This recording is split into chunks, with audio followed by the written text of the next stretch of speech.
Hey, hi you guys, it's Rod Savala with Take Up Your Cross channel. And we're back in Genesis. We stopped right around Genesis 35, and Jacob had left his brother-in-law, and he's heading back to Bethel, where he started his journey running from Esau. And again, God meets with Jacob, and he tells Jacob to go to Bethel and to build an altar. And that's happened in our lives if we know God. If we have been born again into the family, you and I have had a beginning, a new beginning. And actually, Genesis means that. That's the book we're in right now. And Genesis talks about a new beginning. That beginning happened in your life and mine. Let me ask you, how's your walk going? How's your beginning going? Sometimes it's a rough beginning, sometimes we're very fortunate and we've got good friends and family and believers around us that help get that beginning going in a good way. Jacob here is about to get a name change, but before that happens, God meets with him, and let me read what he tells Jacob to do.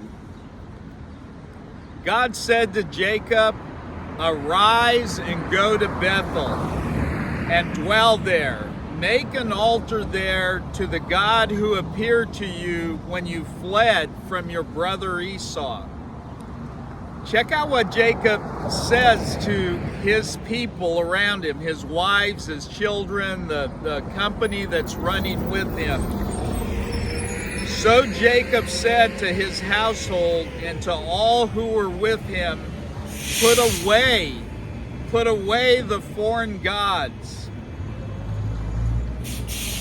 that are among you, and purify yourselves and change your garments.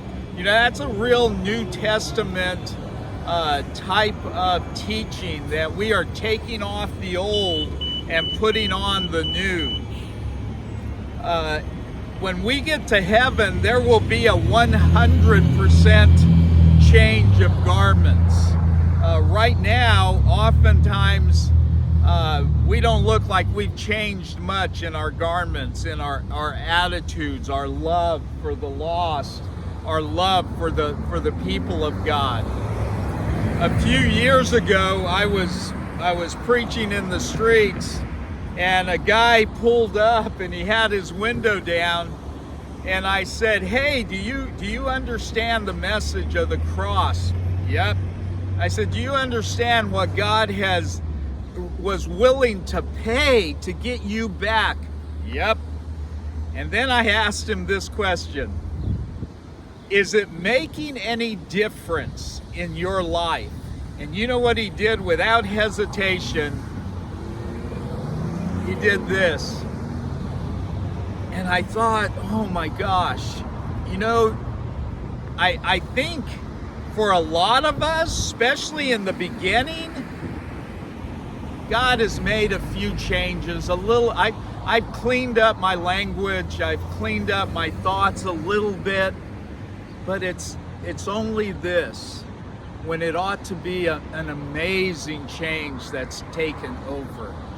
And I don't mean that to try to make you feel guilty. I mean that to say we have been put into another family, an amazing family, and we are heading to heaven. And those changes in us should be evident. They should be evident to those around, and they should be evident to our own heart. So I'll leave you with this before I get to the corner. Is there, or does it make a difference in your daily walk, in your heart, in your mind, and in your conversation, what God has done to you? I hope it does. God bless you. Here I go.